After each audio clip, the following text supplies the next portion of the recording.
You're listening to Sit, Talk, and Listen podcast with your hosts, Payroll Rob and Zadie Bauer. How now, brown cow? How now, brown cow? Unique New York. Unique New York. All right. We are here. Sit, talk, and listen. Episode 27 today. January 23rd, 2025. Zavy, we are here. Welcome. How are you? I'm doing well. Fourth episode of 2025? Fourth episode of the year. That is roll. correct. Some would call that a streak. We're doing good. I like it. We're Banging doing it good. out. I told you we got to stick to these New Year's resolutions. And, I feel like so far we've kept our end on this. Yeah, this is one of the few resolutions that I'm doing good with, I'd say. I didn't really make any other resolutions, so nothing else to compare it to. Video by summertime. Video by summertime. That's the goals. That is the goal. I like that idea. I think we could do video by summertime. I mean, gosh, we've already done 4 episodes this month. Yeah. Year and month. And then I'll take it upon myself off the things I was just telling you off air because I'm trying to get into more video editing and stuff. You've taken on this role for so long, and I just, show up and Zavy's gonna wear a producer hat? I'm gonna try. I would love to, when it comes to the video, clipping up some stuff and putting it out there for the Clip that off. social media feeds. Like I said, I wanted to take this podcast a lot more seriously this year, and Yeah. No matter what, no matter if it Not grows that we or weren't not. taking it seriously before. Yeah, but it's like if we're gonna do it, it's something I have a lot of fun with, and if I could do anything in my power to help promote it and make this show better and maybe more successful. So coming It's in a group effort. So, for yeah, sure. so, I like, haven't that's- always been pulling the rope the hardest in my direction, but I will have to go through though and listen to these. Like full disclosure, I don't listen after we record. well, it's called sit, talk, and listen. We just kind of sit and talk and leave the listening up to you guys. Yeah, but I think that I would love to. I don't know if I'll love the process of learning how to video edit. It's going to be a hard one, but I think I do think I will love after I learn that. Yeah. like doing it. It's just always been like it's the whole thing. Like people love being in shape. Yeah. They don't love the process it takes to get there. For sure. And it's just like a lot of things. Getting started learning it's the hardest part. Once you kind of get your hands on it after you've fucked around with it for a few hours, I'm sure it'll become pretty easy to you. It's not rocket brain science.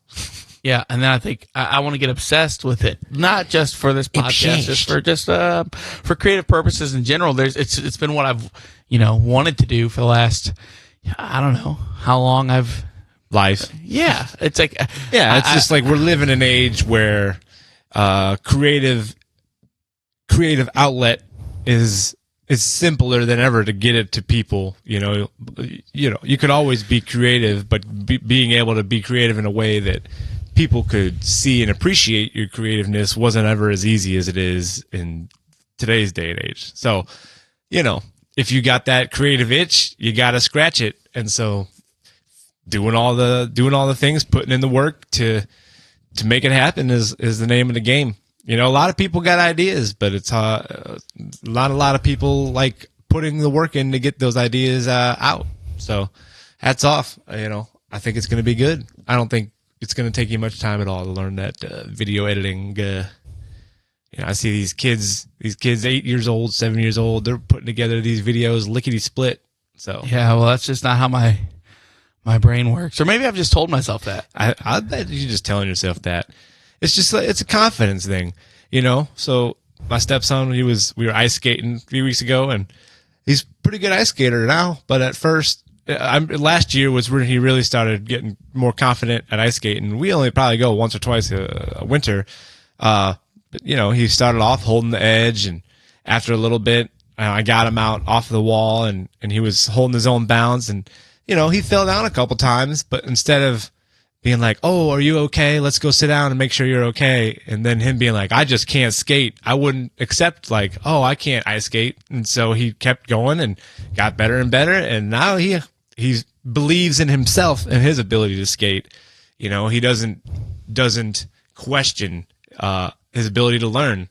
So just a little confidence in yourself goes a long way. Sometimes people get way psyched out about learning something new. So I got nothing but confidence that it's going to come to you easily. Well, I appreciate that. And I mean, I was talking to a friend of mine, George, at Rosalita's, and he plays the Rocket League. Yeah. And he started streaming. You know, he was like, I don't, you know, he's like, I'm just doing this for fun. I don't really think I'll do anything up, but just kept doing it for 6 months later. Now he's making pretty good money on Rocket League. And but that's like just going off what you said. It's the world we live in. If you just, and that's the biggest approach to it too. Like you got to really approach something with, I'm doing this for me. I'm doing this because I want to put something out there in the world, and I got, you know, content, whatever. I just want to be engaged with the world in a certain way. You know, you got to do it because you want to do it and you feel a passion about the stuff that you're putting out there.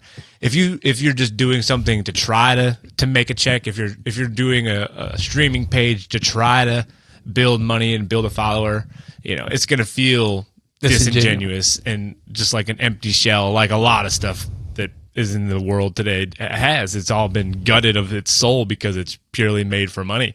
Oh, 100%. I mean, one of the big fires under my ass and wanting to do this and learn the video editing is kind of a similar thing to what you were kind of talking about off the air when it comes to music and the lyrical writing. Is like I watch all these things on YouTube and I'm like, man, I feel like I could do this if not better. Yeah. Like for myself. Yeah. Like I enjoy this content, but like there's parts of it that I think that I could be doing, but what's holding me back is that I've never put the know-how into doing that. So it's 100% something I have a passion for and want to give it. Like I don't want to look back one day and be like, why didn't I ever, you know, try to do any of these things?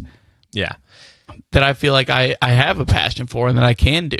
Yeah. I 100% can get on board with that. Cause I mean, I've taken a real similar approach with my life. And like, I'm a drummer, right? Been a drummer for a long time. And, you know, I was 18, 16 years old, and you would have heard me play and be like, oh, you're a good drummer.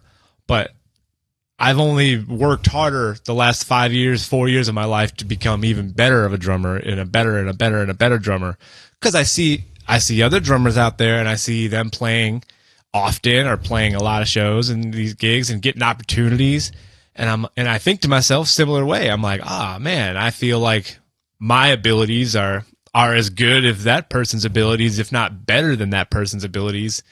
You know, I need to keep grinding out and getting better and better to try to, you know, make sure that I'm ready when those opportunities present itself. And it's starting to pay off. Honestly, last year I probably played about 45 shows in 2024. 2025 is already shaping up to be more gigs. I probably already got 25 or so gigs on the calendar for the year. And that's going to be, that's first month of the year. You love to fucking see it, dude. Yeah. And it's music or anything like that. A lot of it's all about the momentum factor. Once you get the ball rolling, you push that snowball down the hill, it picks up more snow and it gets bigger as it goes down the hill. So I'm feeling that. I feel, well, you know, exactly what you're saying, man. I'm with you on that. You got to put in the work, and you'll just see it pay off if you truly, you know, care about what you're doing and you go to and you do to put in the work. So 100%. And I think just like what you're saying, what you were saying to me, or a lot of it, or when you were tying into your stepson ice skating, it's a lot of that.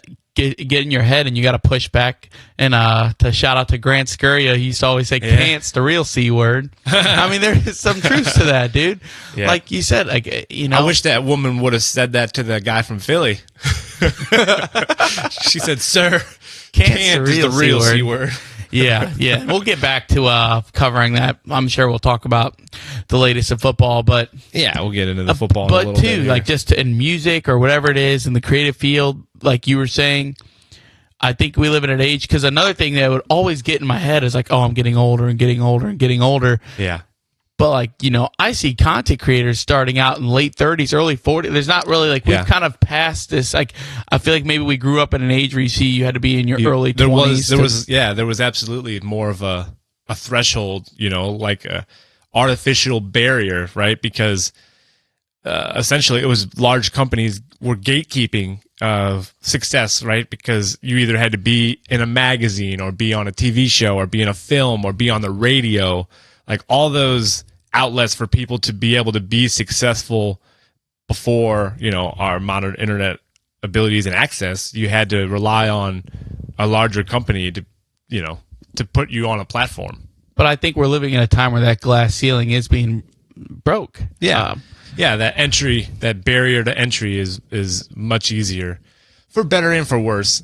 But it's like, it's good because everybody can put their content out there, but also it's bad because everybody can put their content out there. Yeah, and that's where the self-belief comes in, like, and self-awareness. Yeah. If you're creating things and putting things out for a couple years and you're not really gaining any traction, maybe it's time to take a look in the mirror, or maybe you just keep doing it because you love it, like you were saying. That's what it's got to start with. It's got to start with you doing it because you love it. But that going back to the very beginning of this, I feel like I can't say that I've ever done that. How can I say, oh well, I'm not getting anywhere creative wise? Well, what have I done? Nothing. Like I haven't actually put in full effort into that. So I think this is a positive talk. It's something. It's good. Things to look forward to. Both endeavors that we seem to be looking and trying to take on, are things that we've both been wanting to do for a while. So yeah, things are working out good. So in that, I don't know. I guess it's not really the same realm, but I was going to ask you about your dishes preferences. Do you have a dishwasher at your house? No. We have a dishwasher. You think most people got dishwashers in their house in America these days? I guess I could look. Not most. We'll have to ask producer Tony. Most would be over 50%. I don't think so. I feel like a working dishwasher. Yeah. There's a lot of dishwashers that are broke that people just. Yeah, that's a good point. Well, while you're looking, and you said dishwasher preference, I've had dishwashers and not used them. I prefer to hand wash them. I've kind of felt like it's therapeutic to me. I just put on a podcast and hand wash the dishes. I think the dishes get cleaner when you hand wash them, right? I mean, that's maybe the water isn't necessarily as hot. They're not getting that sanitizing hot steam like they would get in the dishwasher proper.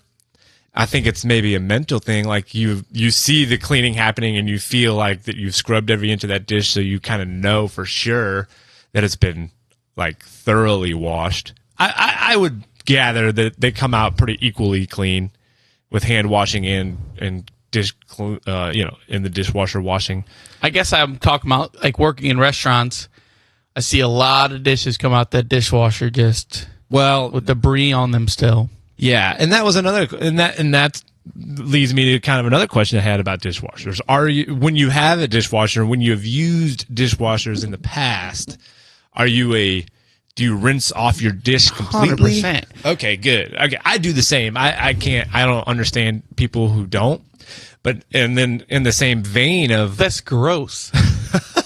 In the same vein of like rinsing your dish off, are you somebody that, say you've used a dish, you put it in the sink, do you rinse it off right away? Do you come back to it later to rinse it off, or do you just leave it until you come back to clean the whole sink full of dishes? It depends on what I've prepared. If it's something that's just like crumbs or whatever on a plate, like it's an immediate wash, put it in the dry rack. But if it's something like, say I've cooked and it's got some stuff, I like to leave it in the sink with dish soap and water on top of it. Soaking action. Yeah, I like to soak it to make it easier because like I said, I hand wash my dishes. Yeah. So then you just do the plates and the silverware and the cups like right away when you use them. You just clean them real quick. Yeah, I try to. I mean, there might be a time where I'm about to leave. This cup that I just finished is on the table. Let me throw it in the sink. I'll come back and hit it. So if you have a plate that you use right before you're leaving, you'll rinse it off but not clean it, or will No, you just I'll set it clean down? it. Just Okay. a little dishwasher on the sponge. Yep. That's the sound of cleaning. Yeah. But I feel like I'm the only one who cooks and or does any dishwashing in my house because I am the only one who cooks. Yeah, that's So- a rough go of things, man. Kind of, but at least I'm not doing I feel like if my roommates were doing cooking and stuff, they would do their own dishes. They just don't. Yeah. Yep. I don't want to, I don't have to get into the habits of everybody's dishes around here, but Adrian is not in the habit of rinsing dishes yet. He usually just sets it by the sink, and that's fine. He's 11, so that's going to have to change here pretty soon. Because yesterday. I'm a dish rinser. Like if I've used a dish, and because we have a dishwasher and we use the dishwasher for a lot of stuff. We still have a good amount of our dishes need to be hand washed though. So it's not all dishwasher stuff, but I'm somebody that once I've used a dish, if it's dirty, I'm rinsing it off. I don't if anything has a chance to dry on a plate or dry on a spatula or dry on a pot before I can rinse it, I'm not happy. That's what I'm saying. I'll let it soak if it's dried on, but typically I could get to something and rinse it off while it's still fresh and something rinses right off, and then boom into the dishwasher. Some other folks in the house would rinse their dish and then just kind of leave it on the one side of the sink. So the whole one side of the sink might end up filled with rinsed dishes that are ready to be put in the dishwasher. But my habits are like I gotta put it right in the dishwasher. I don't know. So I'd be curious to hear what other people's dishwashing habits are. Do you rinse it right away? Do you let it sit? Do you clean your whole sink of dishes at one time? Do you clean them one at a time? Do you, I'd be curious to hear what other people's dishwashing habits are. Now, I became a lot more anal with dishwashing and stuff since obviously when I was a kid, I probably might have been more like Adrian or yeah. They're tough habits unless you get them taught. Because I was never, it was I guess I got into the habit, and thanks Mom for she'd cook dinner and do the dishes. So we just get done with our plates and throw them in the sink and thanks back. Ma. I'm like, yeah, it's kind of crazy. Just take that shit for granted, Yeah, and that's what and that's pretty much what where Adrian's at. He appreciates the dinner and he sets the plate off and is on about his you don't business. think about it. Yeah, but he'll make that change soon once we start asking him to, because he's good with stuff like that.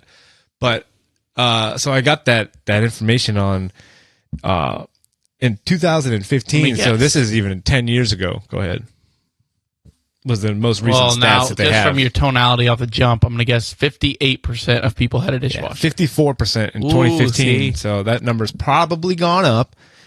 But it does say, however, about 20% of those households with a dishwasher in them don't use the dishwasher. So that's you. That'd be you. If because you said even if you had a dishwasher, you probably wouldn't use it. So this morning, I did dishes. Last night, I made dinner, let all the dishes soak in the sink, and 61% is another number that is more recent. Sorry. Go ahead. Continue. No, last night I did the dishes. Yeah. Or no, last night I cooked dinner, let the dishes soak. This morning, first thing I did, got up, did all those dishes. I even have a hard time with that. Like if I cook dinner, I'm doing dishes as I go a lot of times. Like if I have something cooking for 2 minutes, I know that I got 2 minutes to rinse off something that I'm done using and either put it in the dishwasher or have it ready to clean. I don't like going to bed with stuff in the dishwasher, because then that's the first thing I see in the morning when I wake up, and I'm like, son of a bitch, I gotta do these fucking dishes. But I'm going to bed with the mindset of getting up to do the dishes. Yeah, I know. It's different strokes, different folks. I'm just telling you my preference, because that's not everybody in this house's preference either, because I'll have a dish empty and all of a sudden there'll be 4 more dishes in it by the time morning comes around. I think if you have company coming over, a lot of you don't want dishes in the sink when you have company over, right? No. What do you? That was a good question. I was going to ask kind of that question too. What do you think is the first thing that somebody notices in a house, like cleanliness wise? Like if they walk in and let's say there's a sink full of dishes, there is stuff all on, let's just say a kitchen table. Like you got stacks of mail, maybe a couple board games, maybe a plate or two just chilling. And then there's also, I don't know, let's just say you got your bunch of shoes or something laying out in the living room. What's the thing that somebody would notice first, do you think, when they walk into your house? The kitchen table's got a lot of shit on it. Like, just because that's one of the first things you see when you walk into my house. And I feel like if it's a cluttered kitchen table, like after Christmas, I know my brother had a bunch of stuff on there. Maybe I'll have like a jacket or something on one of the chairs. Yeah. Or some things like, like mail, like you said. And just taking the 15 minutes to clear off the kitchen table really changes the perspective of my whole house. Yeah. And like another thing, like you said, just having, like there might be time that, there's 3 of us there, sometimes 4. If you have a bunch of shoes, like people just take off their shoes in the living room and you kind of toss them to the side and get them out of the way, it looks a lot different than if you were just to take those either to your room or just line them up individually, like to the side of your living room door. For sure. It's definitely a change of perspective of how clean the house is. And then I'd say dishes second. Like if I go into somebody's house and they have a sink full of dishes, not that I think they're a dirty person. Yeah. I'll just be like, oh, they've been busy. Yeah, they got some. I would just think, dang, that sucks. They got some catching up to do. Yeah, doing a whole sink full of dishes is so much worse to me than doing just a handful of dishes. That's why I just try to knock them out when it's just a few of them. And so I got, the general topic of house cleaning. I was kind of thinking about too. How often are you vacuuming? How often are you cleaning the bathrooms? And I'm not. We don't have to necessarily get into our personal cleaning schedules. I'm good with it too, but I'm just saying, like, I'm thinking, all right, so sure, we try to vacuum once a week, try to do the bathrooms once a week, and then those are the big ones, obviously. Do the sheets, once every couple weeks, probably cleaning the sheets. I'm behind on that, to be honest. TBH need to probably do for a good sheet washing. A little sheet washing. Yeah. So yeah, but as far as bathrooms, I'd like to clean the bathrooms once every other week, but that's probably even like, ideally it'd be once a week. And now that I'm getting to more of a freeing schedule, that probably will be the case. Mm-hmm. Sweeping and mopping the kitchen. Sweeping the kitchen twice a week, mopping the kitchen once a week. I have hardwood floors, so sweeping like in place of, I guess, where you'd be saying vacuuming. Because I don't have any carpet. Yeah. So a lot of sweeping, moving the living room furniture around, making sure you get all that shit under. Mm-hmm. But another thing I think, like my number one, I'll tell you my biggest pet peeve is people putting things in the trash can when the trash can is full. Take the fucking bag out. Yeah. Like, God, that is what will get to me. Yeah. That's that's a little bit of a battle around here. Everybody's like, there's still room for stuff. There's still room. Like, just change it. Yeah. Matter of fact, if you just take the bag out, I don't even care. Next time I come to throw something away, it's a little annoying, but if the bag's out, I'll take a bag out and just put it in a new bag in the trash can, rather than, like, it's so annoying that if somebody goes and throws and tries to crush things down in the trash can, but the lid's still popping up a little bit because it was that full, and you didn't empty it leaving. Yeah. That really grinds my gears. So a couple months ago, my brother had did that. He had bought Taco Bell and just had the full Taco Bell bag sitting on top of the trash, the lid leaning against it because it wouldn't go down any further. And I came over and I picked up the Taco Bell and I threw it the bag across the kitchen. Well, hopefully the point was made. I don't think it was, but so, got to be a little stronger with that one, I guess. Who knew how you could make it more clear? I don't know. Jesus Christ. I mean, that really gets to me. Yeah. So there was this survey. I'm looking at different stats about cleaning, and according to the survey, nearly 1 in 4 respondents agree that leaving dirty dishes is one of the worst cleaning offenses in a relationship. And another one, according to 36%, say they would rather turn down a promotion than live with somebody who wears stained clothing. House, like stained clothing, like bleach stains, like food stains. Just says wears stained clothing. Is that a common occurrence? I see people wearing stained clothing out in public. Yeah, sure. And 36% of people on this survey said that they would rather turn down a promotion than to be in a relationship with somebody that wears stained clothing. Huh. Huh. I'm trying to think now if like I'm coming over here or anything. All these like I did privileged dishes people in the with their hoodie. clean clothes. Like I got a couple stuff like on here, like from this morning. But like if say I were going out an event, like this would already be too much just to go out. Yeah. Yeah. You know what I mean? It just depends where I'm going. Yeah, I agree. I'm not usually wearing stained clothes out and about, but Also, I wear them at home. I used to be a pretty big slob, I think. But even then, in my slob days, I would not be going out with stains on my clothes. Now, I would definitely be a fencer for some of these things that maybe I'm saying now. You know, Yeah. I definitely, especially like when you go to your parents' house, like I feel like for me, I've had to be more conscious now than of trying to clean up after myself because I got it takes me back to that place of like, oh, someone was always like cleaning up after me, even though like they were not happy about it, mainly my mom. Yeah. But now I think this though, I think the person that cooks dinner should not be doing the dishes. I mean, I think that's the generally accepted But I think that way that it goes. I think it quite often the dinner maker is also the dish cleaner.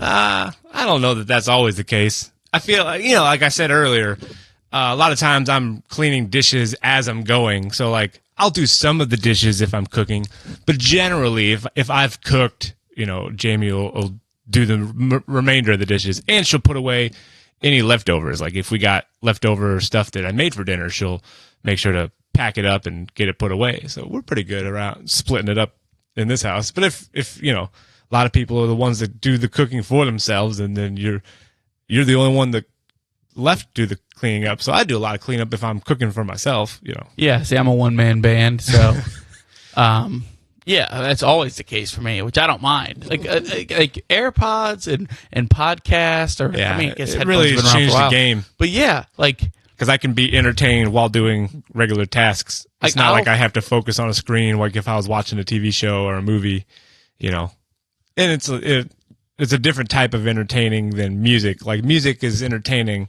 but it's not necessarily as like engaging as a podcast or something like that. Could be while doing those kind of tasks.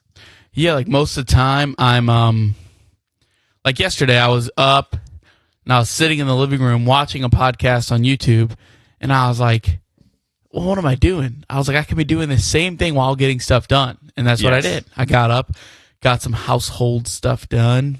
Got this shit done. Next week, I'm definitely going to have to be in that mode. I got to clean this whole side room out. Ooh. Because, Sean's moving back, wants to stay with us for a while.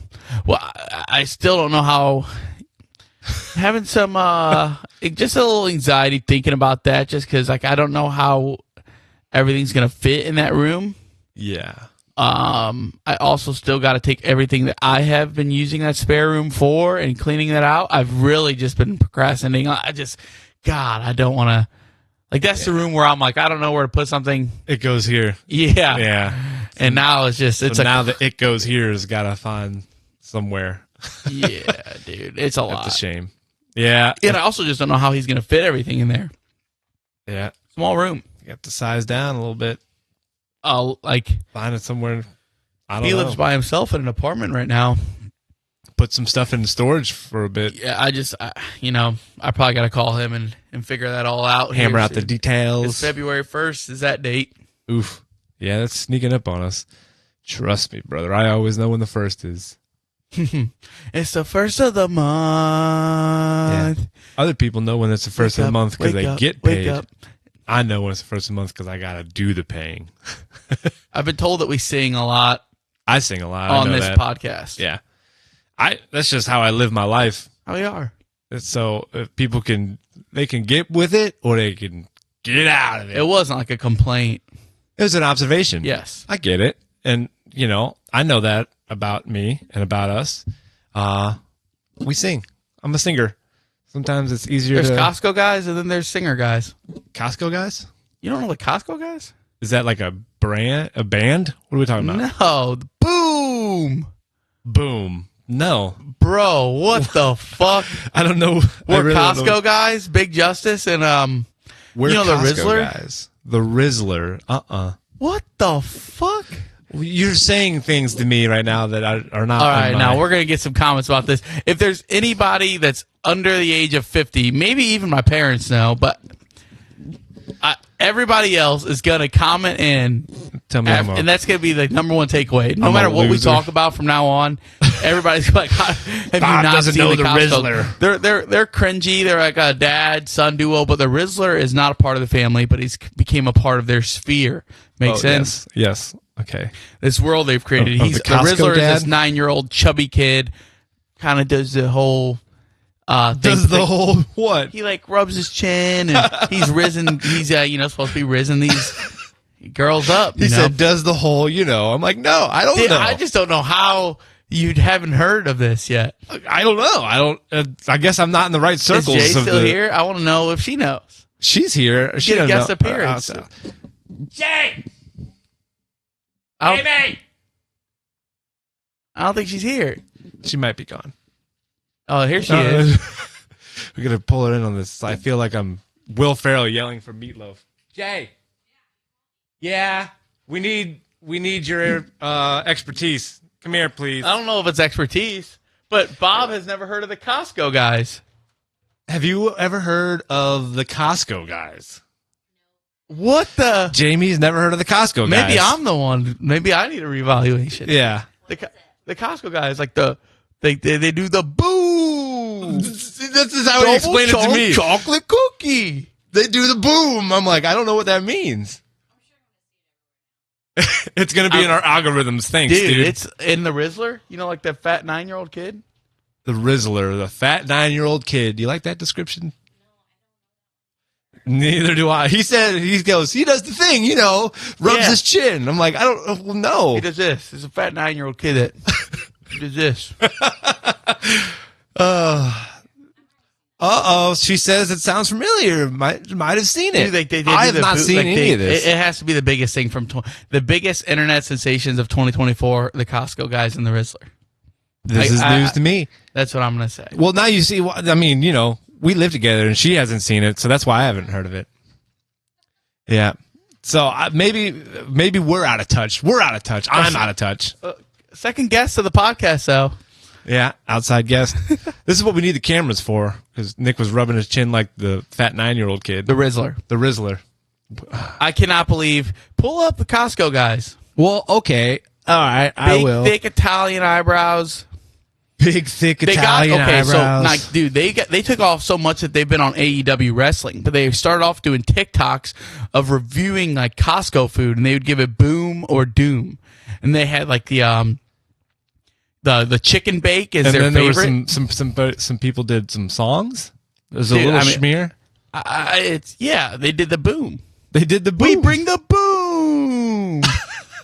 Dude, I don't know what any of this means. I am mind blown right now. Like, this is crazy.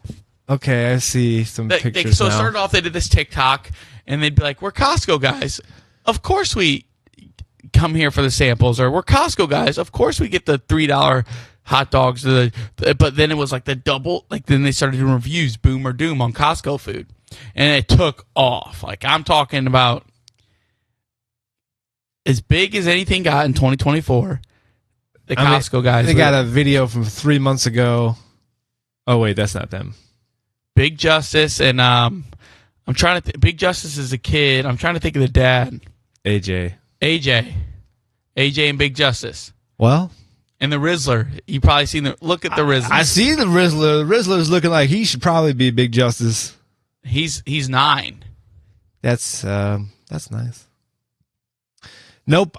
This is a part of internet that has evaded me since I've not seen it. Haven't seen nothing about the Rizzler or the Costco guys. So I think at the end of 2025, consider my me list of top things will be enlightened. that Bob found out in 2025 of the Costco guys.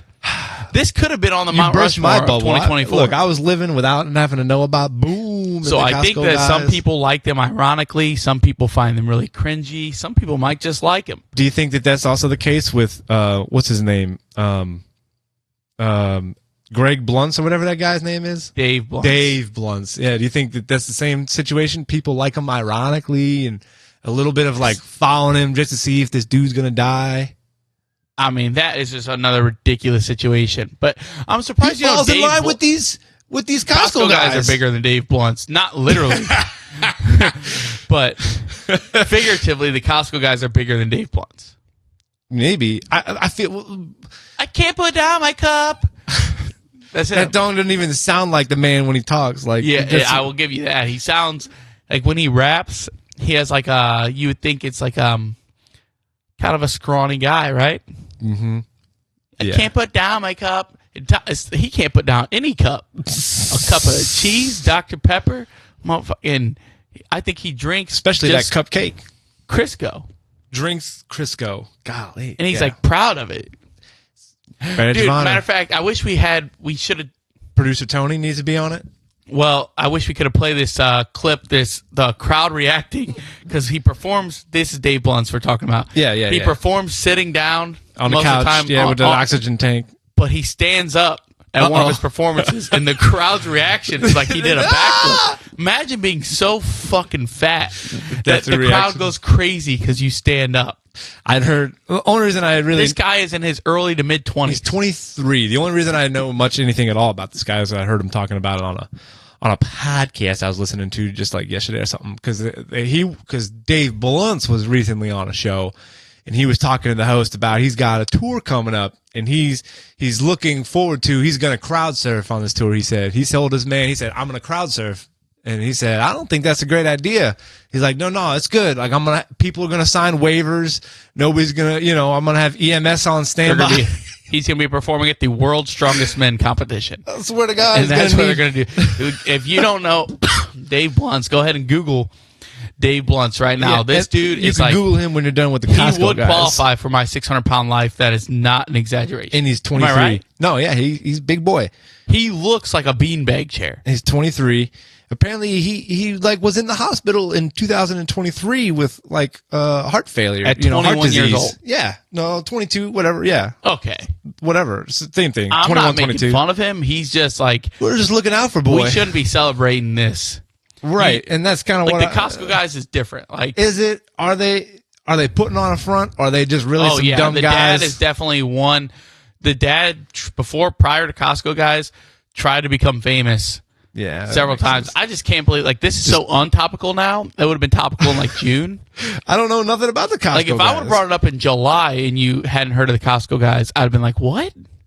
Like this is 6 months later. So I've just been able to avoid those fears. I guess I just want feedback. I want to know: am I in the minority? Because I don't know if we can go off of you and Jay as like the public opinion of probably not. I think we do a pretty. I wonder if Adrian has heard of the Costco. Maybe he definitely shares around more of the meme culture stuff. I try to. I don't know. I don't try to see a lot of the stuff that's going on the internet, but I don't like bury my head in the sand and purposely try to avoid stuff either. I think the Costco guys are just as big as Hawk Tua. Huh. I don't know why. I've not.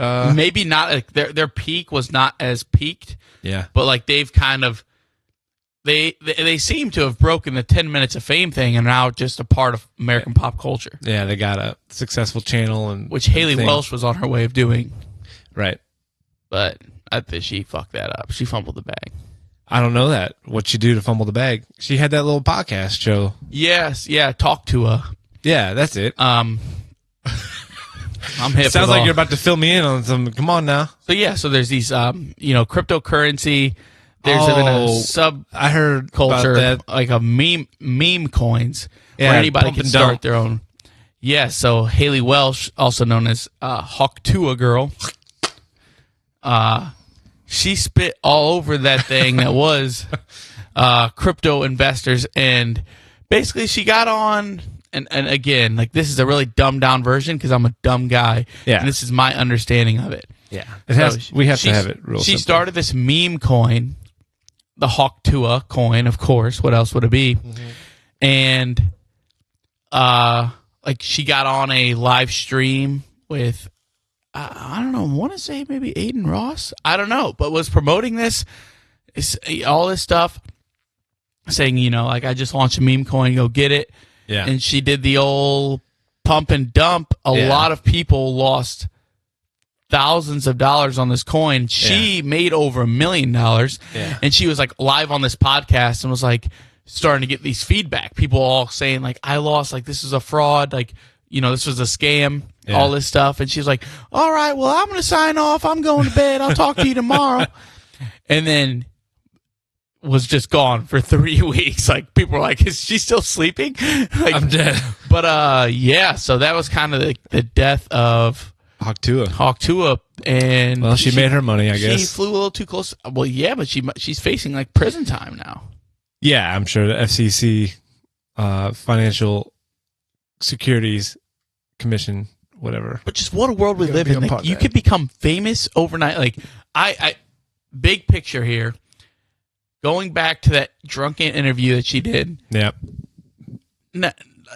Like, within 6 months, she saw fame and fortune that she never could have imagined, and it's now ruined her immediate future. Right. I can't say she's ruined her life. I don't think it's that. Maybe, I don't know. But it's you could create a star out of thin air, out of nothing, out of saying Hawk Tua, of fucking stupid ass shit like that. It's true.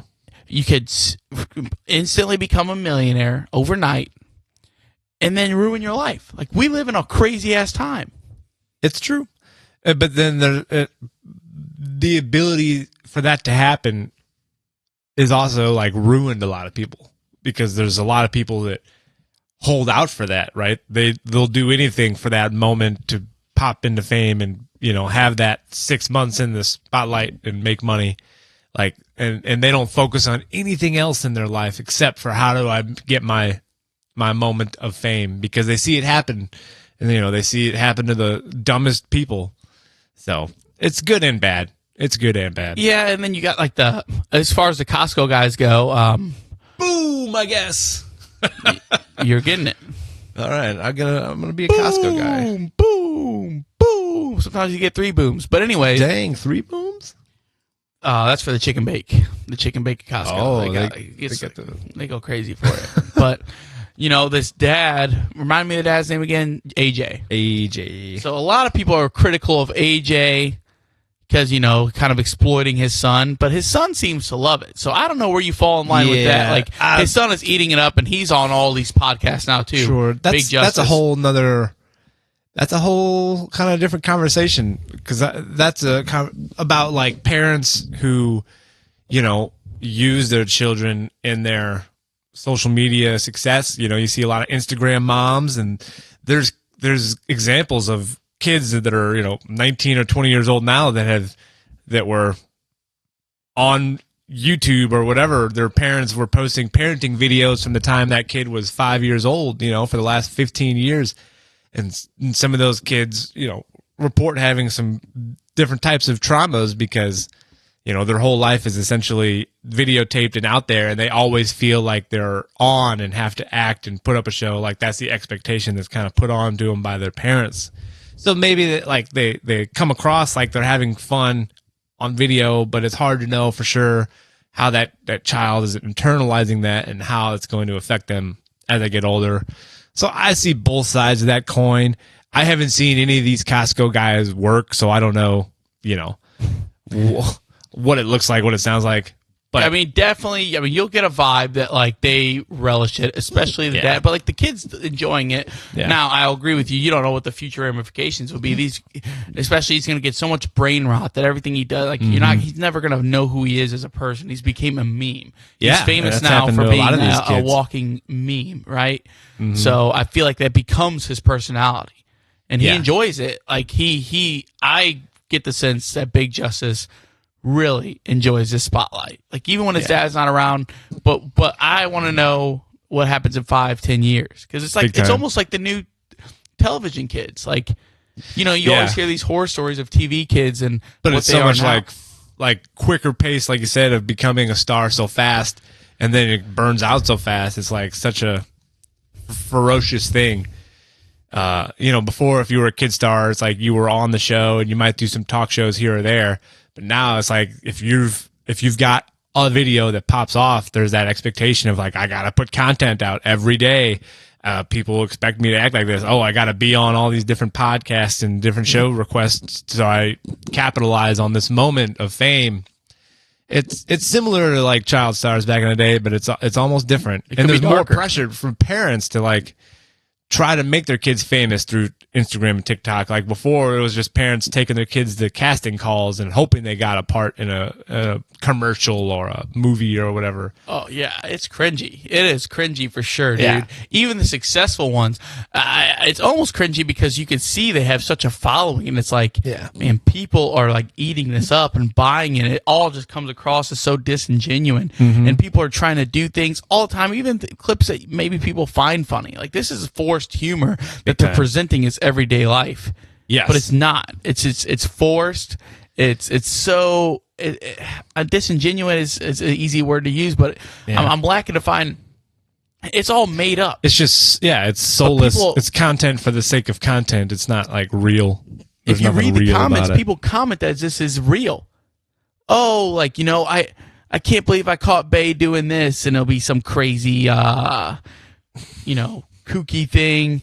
Oh, so kooky. And the comments would be like, "Oh my god, like that's so hilarious." Oh my gosh, my husband does the same thing. This was scripted. This was not caught in the moment. Yeah. The reactions are not natural. They are rehearsed several times, I bet, before you get the final product. Because, like you said, there's a pressure, there's an expectation, especially when the following gets larger, and people eat it up. And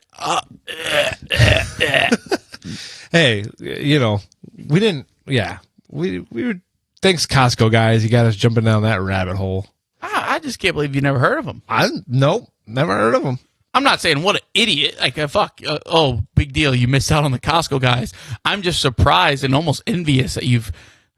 Well, I don't watch a lot of. I mean, I watch stuff on YouTube when I feel like there's nothing like a continual series or anything that I go back and watch on YouTube often. So I'm not on YouTube a lot.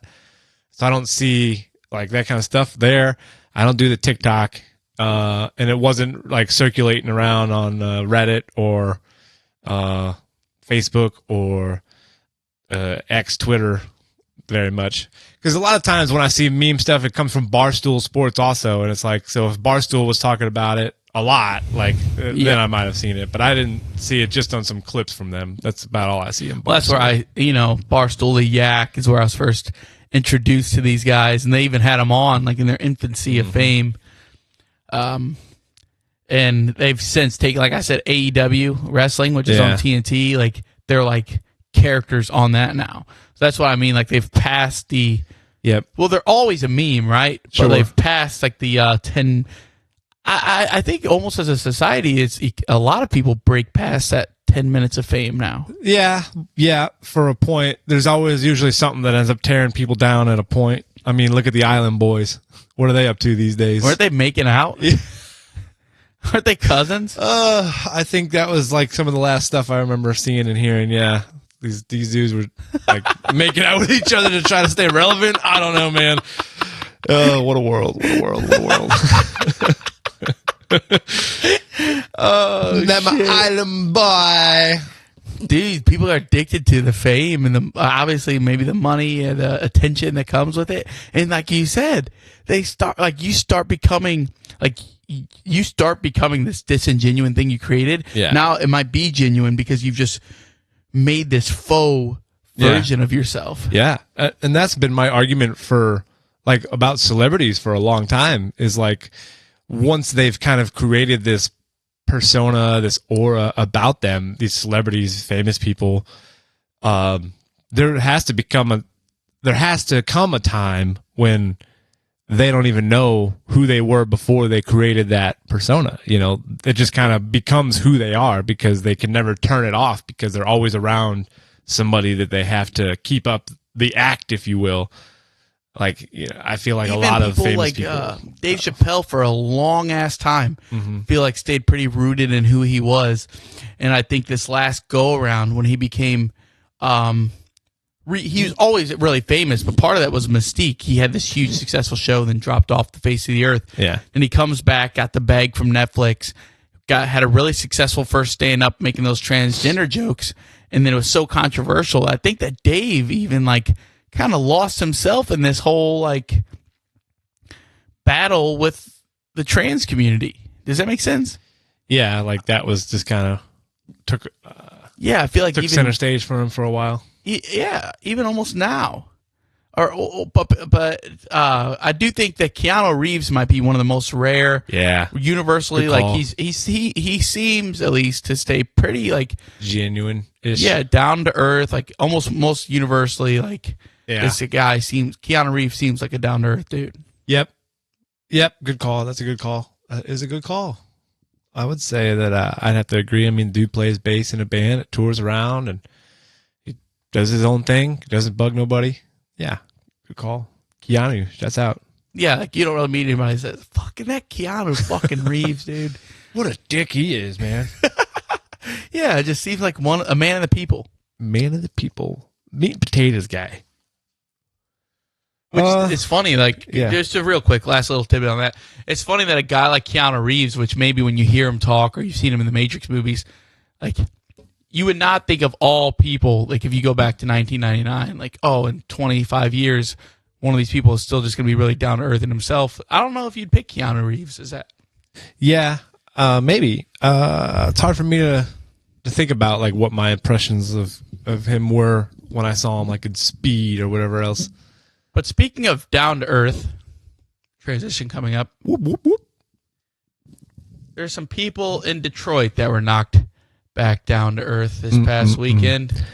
We were going to start with NFL. We want to just touch on the college. We're going to jump into some football talk, Well, right? yeah, we can do either. I just think we could scan over the college football title game. We didn't get together for the game and I had to do work. live like we were kind of thinking.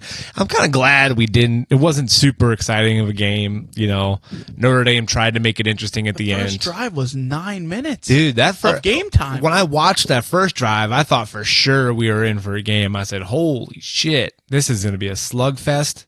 But it seemed like Notre Dame really just expounded a lot of their energy on that drive. So I had a different take watching that first drive, and I was rooting for Notre Dame, put money on Notre Dame. Ooh. And after that first drive, I kind of thought the opposite. I was like, this is Ohio State's game because they needed 3 4th down completions just to get that touchdown. Just and I was keep like, it this going. kind of style is not sustainable. Yeah, that's a great point. Yeah, and it wasn't, obviously, like the whole first half after that. They really didn't do much else. They had to get down to end of the game and in desperation time. And then kicking a field goal down 16 with like 7 minutes left was a little bizarre to me. They tried to make a 2-possession game a 2-possession game. Yeah. And he doinked it. Yeah. I mean, easy to say in hindsight, but you've been going for it all day. You gotta get the touchdown there to really keep the momentum coming back. So shouts out to Ohio State. Now, how many Ohio State fans are like can celebrate this title and feel really good about it, knowing that they lost to Michigan? I think that is the main takeaway from this. And how many of them will answer that honestly? Yeah. They'll say, oh, it's okay that we lost to Michigan. We still won the national title that year. I don't think a lot of them are going to say it. Not genuinely mean it either. I think college football is the only sport where you could even have this conversation. Yeah, I agree. Like if the Blues lost all the regular season games to the Blackhawks and then won the Stanley Cup, we're not even thinking about it. Yeah, not even considering. Baseball, even the NFL. Yeah. If the Eagles lose both games to the Cowboys but then win the Super Bowl, nobody cares. 100%. But college football and that rivalry in particular. Yeah. Yeah. Because I think even if Alabama were to, say they won a championship and they lost to Auburn that year, I think people would say like, it's all right, won a championship, no biggie.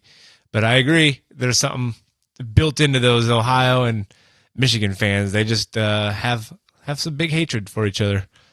So I think it's kind of funny. I'm going to laugh about it. Always got to remember that they won the title this year, but they got to live with the Michigan scar. Next week's Mount Rushmore will be biggest rivalries in sports. All right, yeah, I like that. This ties it in. Yeah, I like to take something that we were talking about on the previous episode and and bada boom, bada bing it comes into the next- naturally. I think it's got to be done. I feel like any kind of draft format or people who do similar things, you got to do the biggest sports rivals. Yeah, that's a good one for sure. Michigan Ohio State will not be on there. He said, "Oh, You can leave that. there's some good ones. There's some real good ones." So that I don't know if you have anything else you wanted to add about the college. I final. will. Ryan Day, I still dislike you. I will not root for Ohio State while Ryan Day is coaching them. He's the fucking worst. He seems like the worst. Yes, I did think Ohio State had the best roster. And Yeah. I know people listening maybe don't follow college football as closely. Let me sum it up for you. Ryan Day is a loser. We That touched on Ryan this Day last is the week. devil. I cannot stand him. I used to root for Ohio State. I do not like him. I will never root for him. He did win the big one finally, but did he though? Did he? No. You're 0-4 versus Michigan. Yeah. You won a national title. Your team was getting $20 million in NIL. Like, by God, I hope you won. Yeah. Like, he did prove me wrong, kind of, and won this national title. I don't believe in you. I think you are a loser. I think you have a punchable face. Lou Holtz had it right. I don't like him. Lou Holtz did have it right.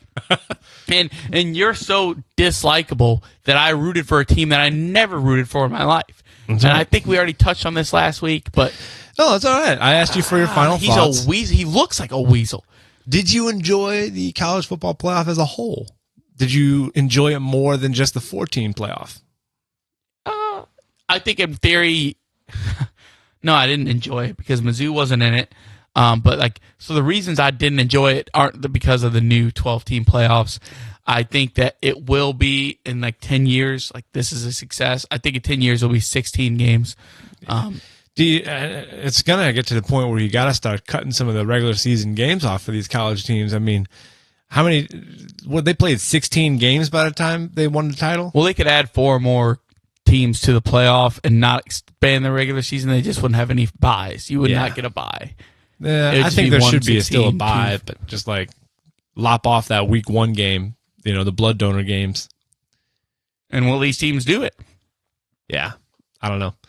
But I enjoyed the college football playoff. I like college football more than NFL a lot of times, so I enjoyed it. I like having the big games and then knowing that that's going to lead to another big game. It's not just 1 or 2 of the important big games to have a deciding champion at the end of the year.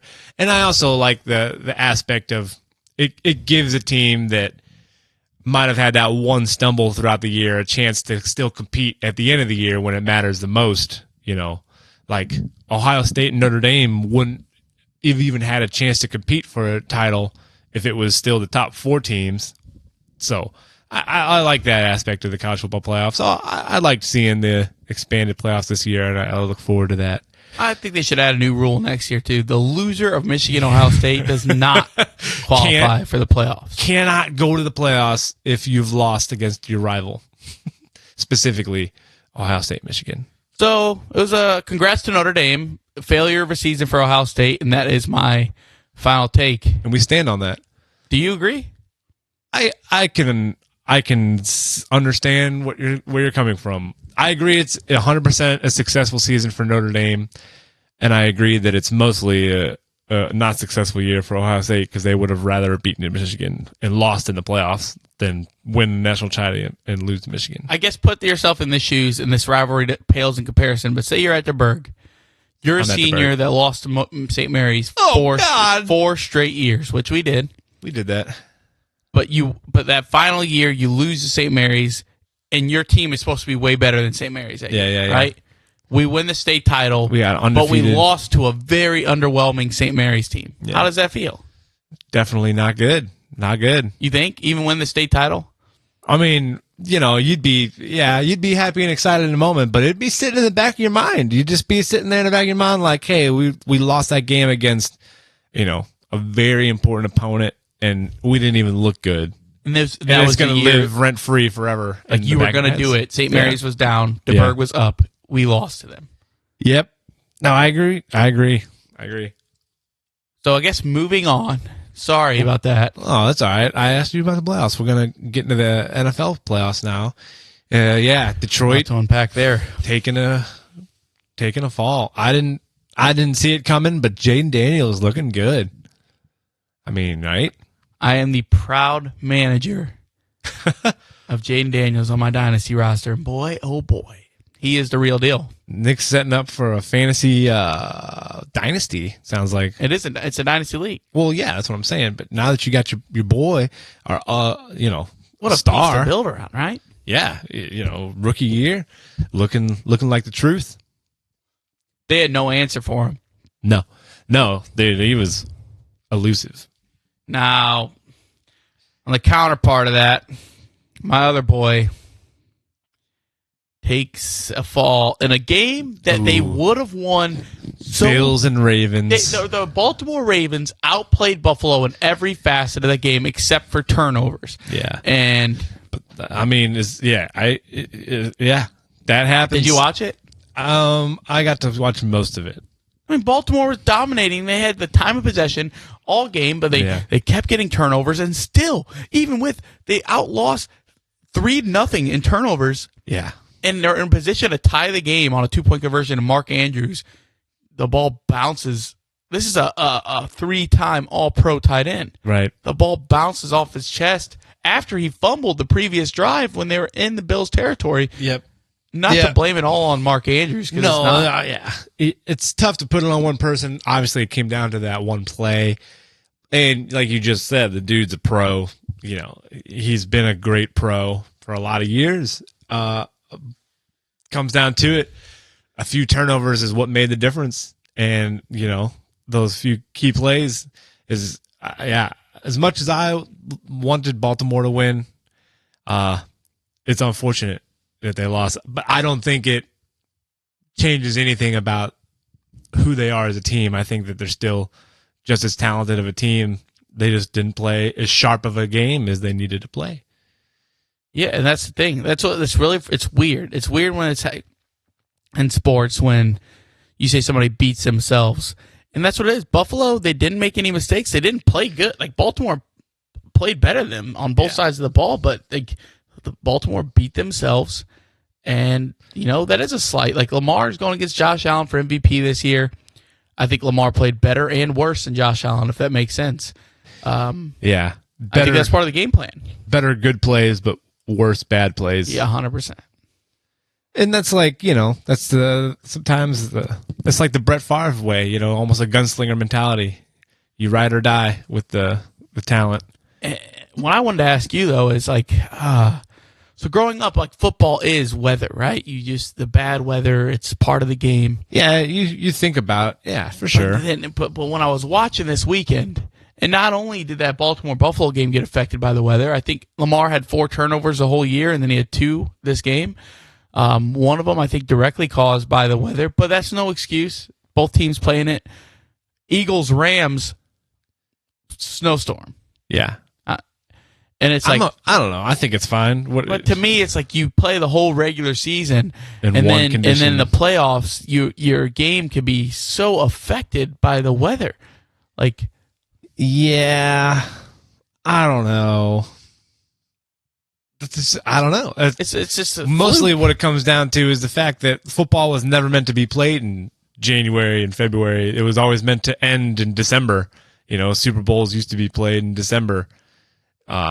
It's like weather wasn't as big of a factor because they weren't playing as late into the season as they are. And obviously they've been playing into January and February for 15, 20 plus years or more. I don't know. It's tough because I think football is a better game when it's played outdoors. Not better, but I think that that's part of the conditions that make it more entertaining for me, us people watching it.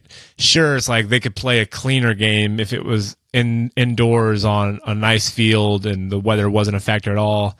Like then it's all X's and O's. But being able to design a game plan around what weather and field conditions you're given, it shows your coaching ability. And like that's part of the schematics of a game, that like the stuff that you got to deal with when you're trying to win a football game. Well, and I do agree, and that's why I toss and turn, like not toss and turn, but I go back and forth up at night, on what I feel about this. Because here's the thing: why are Super Bowls? If this is the case, and that's just part of football, and you championship weeks, going to be played in Kansas City and Philadelphia. Right? Yeah. Yeah. Two cities that can experience winter weather conditions at this time of year. Why play the Super Bowl in a warm weather state every year? You know why?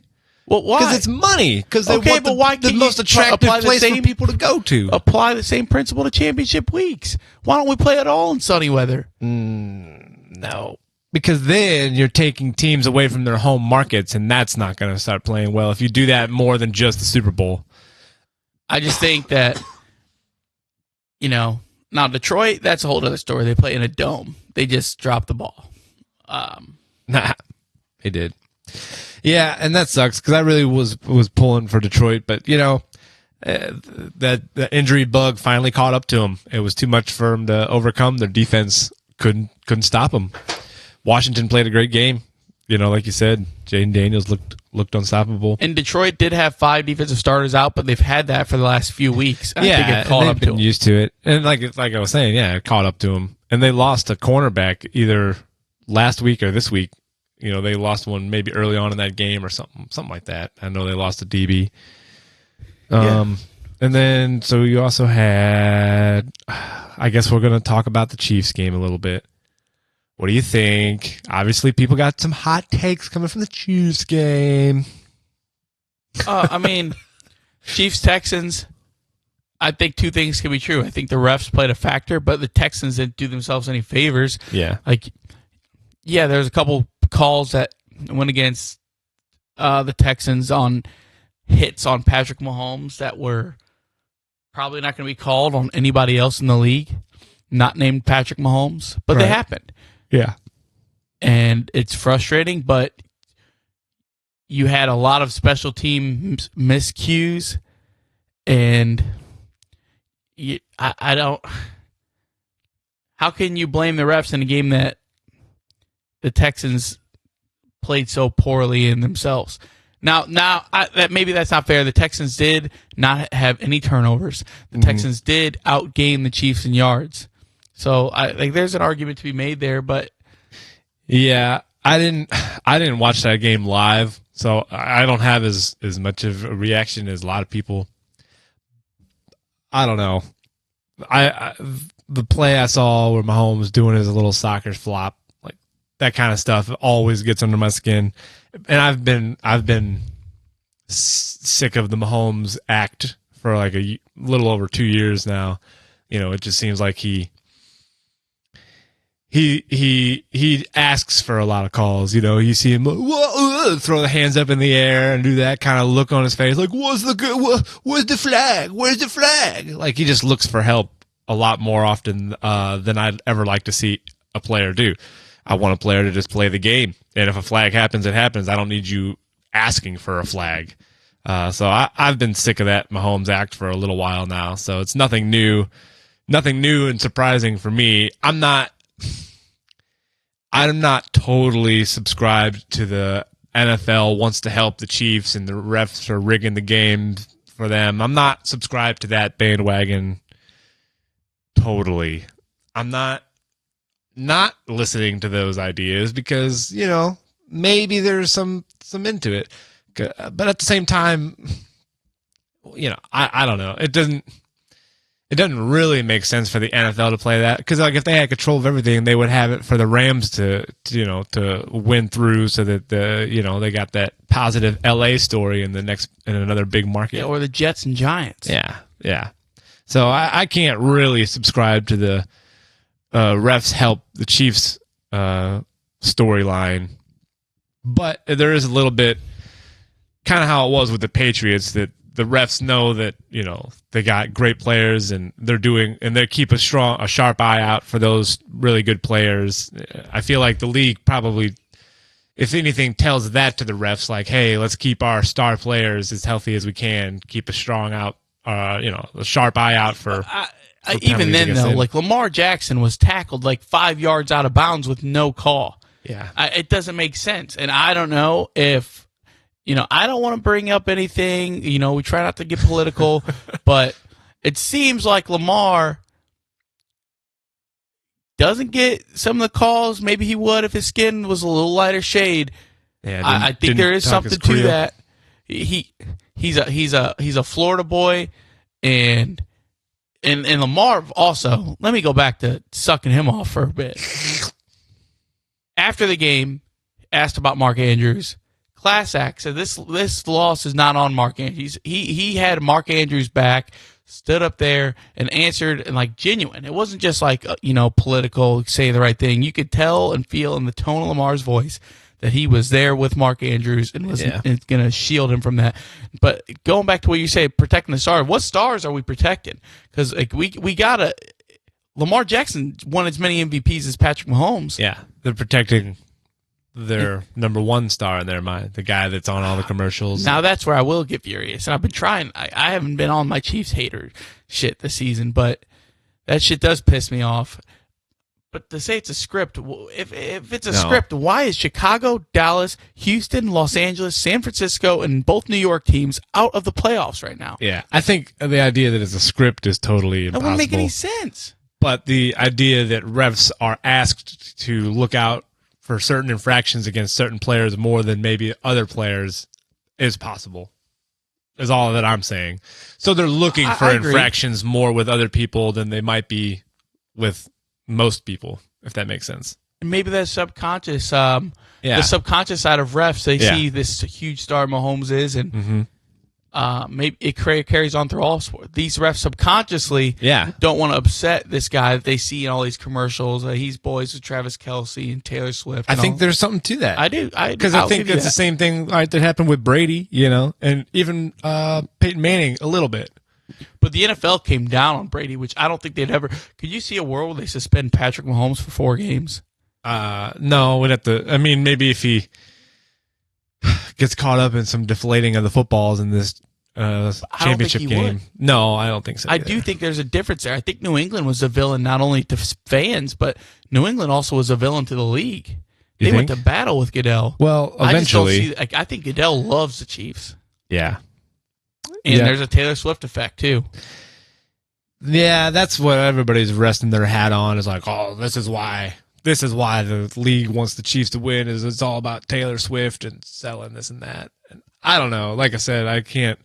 That means we're buying into the games that are somewhat scripted, or the refs are bought off, or whatever. No, else. I think it all goes into the subconscious. Yeah.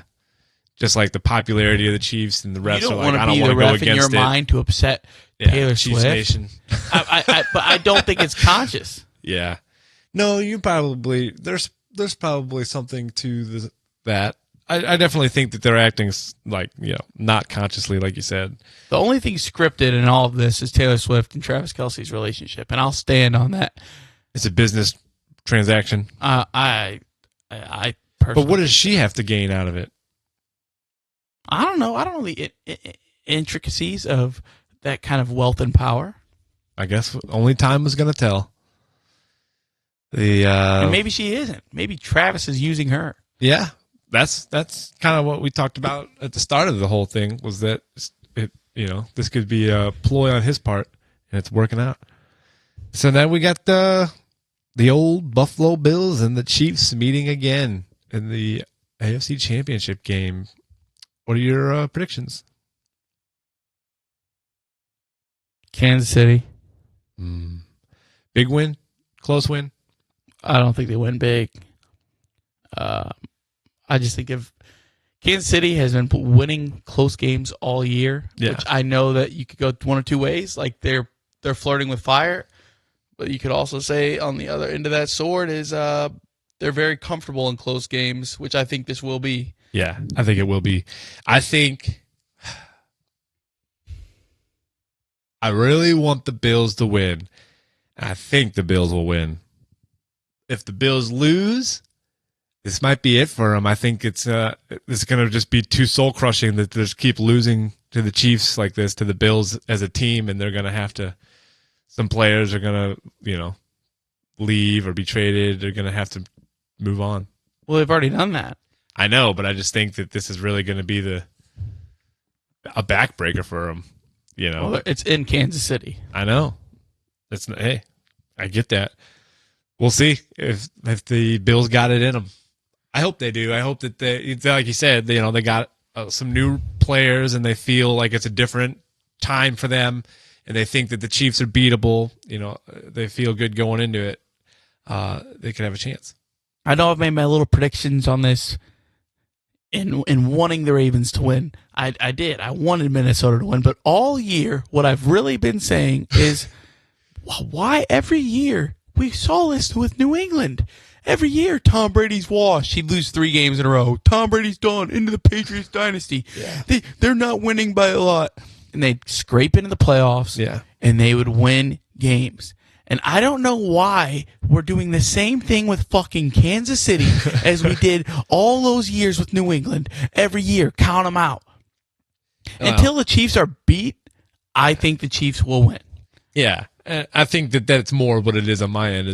It's not that I necessarily think that the Bills are going to win with any kind of confidence. It's just that I really want them to. So, a little manifestation trying to do here, trying to talk it into being. I want to talk myself into the Commanders beating the Eagles. Likely, I think maybe. You really want that? You want the Commanders to beat the Eagles? Hell yeah. Mostly, that's the only team left I want to win. That's fair. I 3 of my bottom 5 teams. I hate Eagles fans too, so I can understand that. I cannot I just stand like Saquon. I 3 like Saquon of these 4 teams. Yeah. I cannot stand them. I don't want their fan bases to be. I think all their fan bases are fucking. It is kind of funny that you got Kansas City, Buffalo, and Philly all in the championship, and it's like their fans are all like some of the top insufferable, like most annoying fan bases right now. Oh my God. What other 2 fan bases would you put in the top 5 most annoying NFL fan bases with those 3? Because those 3 got to be in the top 5 for sure, I'd say. Dallas is as good. That's a great one. Dallas is strong. Man, it's hard to think of a 5th up there with those 4. Yeah, that's a strong Mount Rushmore, though, New England. of annoying fans. Yeah, I'd agree. New England fans are pretty annoying, especially the ones that are like, like, I ride with my team no matter what, and then they've been losing the last few years. Like, I'll check that game with them in a couple of years when we're better. Yeah. I don't know. I think the Jets can be pretty insufferable fan base on the other end because it's like we're just so annoyed and nobody wants to be around somebody complaining all the time, but that's what you're going to get with us because it's. And then as the season starts to approach, you'll get the Jets fans, some of them that, I think it's going to be different this year. Our team's looking really good. We've made these changes. It's going to be different this year. I think that just comes with New York. Like I can also say the Lakers would be I'm a Lakers fan, and we are an annoying fan base. Every free agent we're going to get. Yeah. We'll do top 5 most annoying fan bases. We'll do a Mount Rushmore of annoying fan bases. But we've kind of covered it. I mean, well, for NFL. Sports. For sports. Because that opens, that does open the bag up a lot more. Have you seen? Real quick, who would be your number 1 out of NFL? Out of those most annoying and hated fan bases? For me? But for you and for the public. I think it's got to be the Eagles. I think most people are going to pick the Eagles, and I think I'd pick the Eagles as an annoying, insufferable fan base. And then it's like probably Chiefs, Patriots, Dallas, and Buffalo at 5. But they could, some of those 1 through or 2 through 5 could be interchangeable depending on the time of year and the week and all that. Now, I will say this real quick before we move on. Well, I wasn't going to move on. I was just going to ask you about stats of the AFC Championship game, but go ahead. I hate Buffalo. I made that well known. I don't want them to win. I don't want Kansas City to win. I hope that Bane reenacts that scene from The Dark Knight. That being said, for Buffalo, outside of my Jets fandom, I can say they've suffered a lot. I can acknowledge that. They have some legitimate diehard fans in Buffalo. And that's why I wonder if a loss in this championship game would really just break their back again. I love it. I want to drink their tears. That being said... More than you'd want to drink the Chiefs fan tears? I don't think the Chiefs... what are the Chiefs fans going to cry about? Oh, now we only have 3 Super Bowls. Oh, darn it. We're only just going to be in the championship game again next year. That's my process of thinking. That's why I keep saying, like... If they lose, they still won 3. The Chiefs being in the championship game for like the last 7 years. That's LeBron status. Do you know the last year that there wasn't either the Chiefs or the Patriots in the AFC Championship game? Steelers Colts probably. Was that a game? Steelers Colts. Jets Steelers. Jets and the Steelers is correct. And it was the Colts and Jets the year before that. That 2012? 2010-11 season 10-11 was Pittsburgh versus Jets. And then the year after that was New England and Baltimore. And then every year since then has either been New England or Kansas City in the AFC Championship game. Baltimore Ravens have made a lot of appearances over the years, though. But they always have likable teams. Baltimore? Yeah. People are tired of Baltimore. I agree. Well, they had some, they've just always had very good, charismatic players. Ray Lewis, Ed Reed. Yeah. Ray Rice. Lamar Jackson. But I found that stat to be wild that it's been 15 years of either Patriots or Chiefs in the AFC Championship game. I don't know. That's wild. Yeah. How many more years do you think we're going to see Kansas City being this good? Until Andy Reid hangs them up. Does he hang them up before Mahomes retires? Is it whenever Travis Kelce retires? Do you think the Chiefs start to take a dip at that time? They've already. Noah Gray has already been looking pretty good. He's their other tight end there, and they'll be just fine. They'll be. It seems like Kansas City's having a down year. They went 15-2. Yeah, that's what I'm saying. Yep.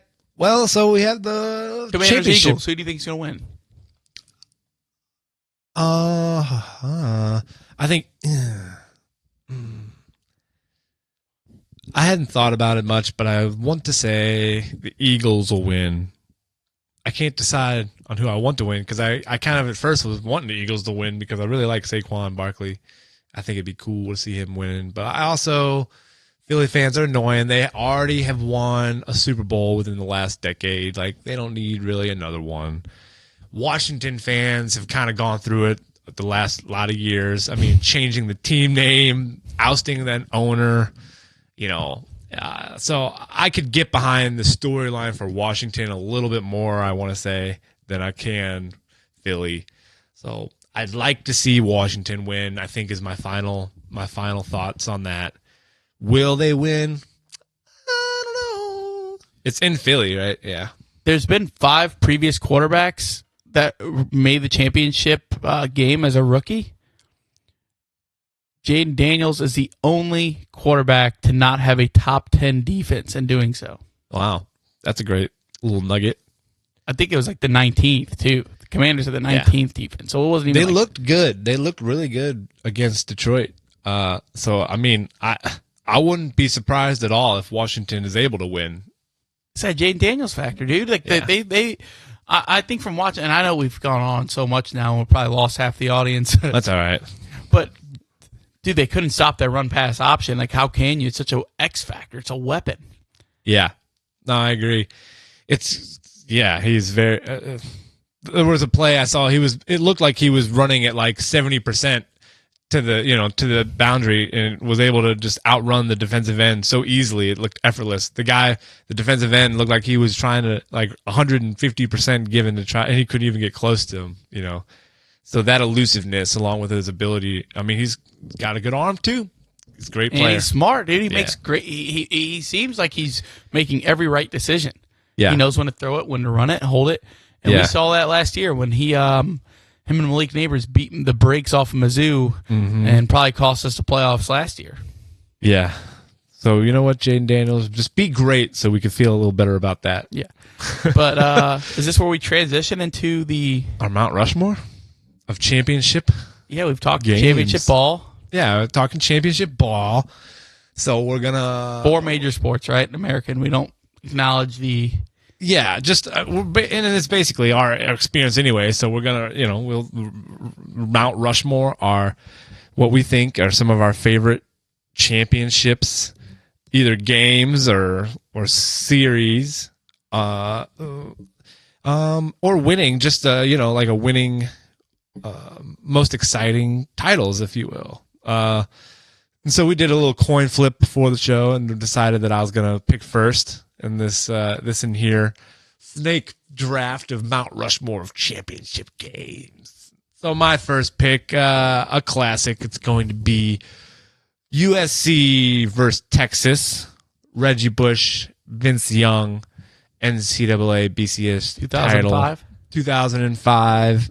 Sounds like it's correct. I'm pretty sure that was the year. I wasn't going to say it because I wasn't 100% off the top of my head. You got to know the years, Doug. So I'm going to go with that one as my number one. I mean, that was a hell of a game. It stands the test of time. Probably the single best performance in college playoff history. Yeah, it wasn't a playoff. That was just a championship game. That was BCS days where they just picked two teams at the end of the year and said that they let them guys play for the title. I mean, that is the kind of game where everybody probably thought USC, right? Yeah. It was Reggie Bush, Matt Leinart, Lindale White. You know the team. Going against basically Vince Young. And yeah, 2005 season, 2006 Rose Bowl. Vince Young had, I mean, that's one of those games where one game, no matter what, Vince Young didn't go on to have a great career in the NFL. Nope. But he'll be forever immortalized for that he's game. A legend. Yes. That is a legend maker game, and I think a good number one pick. Yeah, I think I got lucky getting the first pick on that one. But so, speaking of legend makers, let's hear yours. I know a legend. Do you? And his name is David Freese. David Freese. And that legend was made Pride of Lafayette in Merrimack. 2011, Game 6 of the World Series. Yeah. Yep. Texas Rangers, St. Louis Cardinals. You've seen it. You've seen it? We've all seen it. Brand Sanchez saw it live and in color. That was before we had color TV. Yeah. So what?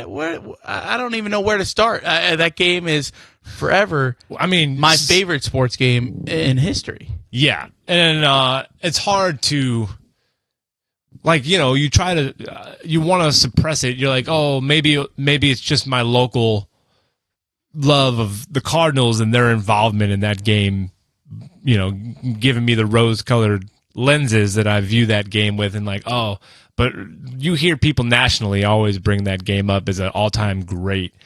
And I mean, it is, because we were down to literally the last strike twice. This man, he had a full count, maybe even 2-2. He had two strikes on him is all I remember. It's an Apo Taco. And then off the wall, triple. Ties it up. Which should have been caught by Nelson Cruz, who's usually a DH. So they put him out there. Thank you, Ron Washington, for that call, for that move. He looking like Marcelo Ozuna, trying to play outfield. It was I distinctly remember that ball off the bat. Sounded like he made really solid contact. Watching it on TV, being like, "Oh my God!" You see the outfielder going back to the wall. You're like, "Is he going to hit a home run here?" Like at first, that was going through my mind. Like this might be a home run, and then to watch it bounce off the wall next to him, and be like, "Holy shit, we're in this game!" And then, go ahead. And then though, Josh Hamilton, in extra innings, takes the lead with a home run for the Rangers. And you're like, oh, my God. Like, said, we just did that for nothing. We tied this game up, and then it didn't matter at all. With Pujols on second. Yep. Blooper over. You remember it? Yep. The blooper over second baseman's head. I think it was Albert on second. Yeah. Scores him. Yep. Ties it up. Oh, my God. We're in it. We're still playing ball. Next inning, David Freese comes back up for the first time since his 9th inning heroics. Yep. And I wish we had the audio because it's a legendary. Yeah. But Joe Buck with the balls in mid-flight, and we will see you tomorrow night. So good. Like you almost just knew, like the world. I'm getting goosebumps. Yeah. As soon as you were just saying all that, made me feel real good. I feel good. God, like you said, probably a little local bias, but I mean, how do you not love that game? Unless you're a Rangers fan. Unless you're. I mean, that game's so big, and not to take a shot at you or your baseball knowledge, but for you to know the manager for the 2011 Texas Rangers is just a testament. Yeah. To like, and How the Cardinals impactful won the that next was. game. That wasn't Yeah. even what anybody remembers. Right. It was inevitable at that point. It felt like that we were going to win the next game. Like after going through all that. It's like what you said about what will happen if the Bills lose. I feel like it's a similar feeling to the Rangers after losing that. It's just like you're done. It's like, how do you even come back from it? You know, you've tried everything almost. So that's a great number one for yours, I'd say. So let me hear what you got. Number two. Well, I have a number 2 in mind, but I don't want to take it from you. Just pick your picks. I'll go around. That's the whole point of having, a snake draft is you get to have a fair shot to pick the things you want to pick. All right, then I'm going to go back-to-back local then. Okay. And I'm talking about, you know where I'm going? There's a couple different options I could think of, but I'm going to let you go ahead and just say it. It is the year 2000. In the year 2000. Atlanta, Georgia. Ooh, ATL. The Tennessee Titans playing the St. Louis Rams. The greatest show on turf. And that game, I was only 7 years old for, and I still remember, I think first play of the second half, Bruce catching a bomb from Kurt Warner on the right. Do you remember that? Yeah. I remember that game. Yeah, absolutely. And I remember distinctly being in front of the TV on the last play and watching Mike Jones make that tackle, and then homeboy for the Titans reaching the ball out. Kevin Dyson. As he's on the ground. I'm like, you can't do that. What's he doing? That's not a touchdown. I'm sitting here yelling at the TV at 7 or 8 years old, whatever it was. So that absolutely is going to have to stand out for us. And maybe that's not just a local thing because the Rams dominated that year, and it was a close game. It wasn't Steve McNair, very famous. Like the Titans had a good ass team too, and they got to that game from the Music City Miracle. Yeah, that lives in infamy. Yeah, there was a controversial lateral. Was it forward? Was it sideways? To beat the Buffalo Bills to even get to that point. So there was a lot of How is this Rams team even going to be stopped? And the Titans gave it a valiant effort. Yeah. And that, like you said, that tackle at the end of that game by Mike Jones, 281-330-8004. Who? Like Mike that's, Jones? I mean, that. Yeah, that was that game, a classic. So that's for my sure. number 2. Okay. That's a great one. So my turn for my number 2. I'll keep it local too. And now this is, so it wasn't for the ending championship, but we're going to talk 2019. We're going to talk the St. Louis Blues in their series versus Dallas. Game 7, double overtime, Pat Maroon game winner. It was a series winner, so it's kind of like a championship game. We don't obviously win a championship that year without that game. Yeah, I think it's a good pick. I think Game 7 in Boston also deserves an honorable mention, but I'll kind of rope that all in just the 2019 Cup run. Specifically, I'm focused on that Dallas series. That Dallas series was... It's a good pick, and you always remember... It make or break that series. It was... it looked like we might have been out of it at a point, and then we crawled back in it, get to a Game 7, and then Game 7 was just a slugfest, and the 2 overtime periods would literally just... It felt like I couldn't breathe at times. Oh, dude, that aged all of us. Holy shit. I was 12 at the beginning of that game. Yeah, I'm pretty sure that I didn't have any gray hair in my beard either. So... that's gonna be my number 2 pick. Is Can I add commentary at all? Yeah, let me hear. Maybe I wouldn't have this sentiment if we had lost that game, but I think going into that game, big talk of Ben Bishop would even play. He was hurt, St. Louis kid, and Ben Bishop stood on his fucking head. I think Blues had like 50 shots on goal. Yep. And then the Jamie Benn wraparound. Yeah. toe save. My God, I thought that was game. I thought, here we go again. Yeah. The Blues miracle run's coming to an end. Time stood still. So Hard it stop. Yeah, it feels similar to the freeze hit in the sense of he was down to his last strike. Like the end of the season flashed before our eyes when Jamie Benn almost hit that wraparound, and then just for a minute and a half or so later to then have Maroon bury the game winner. Ooh, what a sigh of relief and just pure joy. Like, that was great. That's going to stay with me forever. I think a big part of any of these games, and so far I remember where I was for all of these games, I think that's a part of it. We have to have watched it most times for us to really feel like the game is impactful. If there was a close championship game that we didn't watch, then it won't feel as impactful to us. Just won't. So yeah, unless you got anything else to add to that one, I'm interested in hearing. Is your next pick? My next pick. That's what I'm interested in hearing. While you think about it. Okay. I got it. So, I'm trying to remember the year was what I was going to look up, but maybe the score 28-3 sticks out to you. Oh, great pick. Great pick. Super Bowl, Falcons versus New England Patriots. I'm trying to remember the year. That was Super Bowl. 2017, I want to say. Yeah, 2017. That was right. What is that? I don't know what L is. And is that 52? Yeah. Yeah, Super Bowl 52. Was that 2017? 2017, yep. So the 2016-2017 year.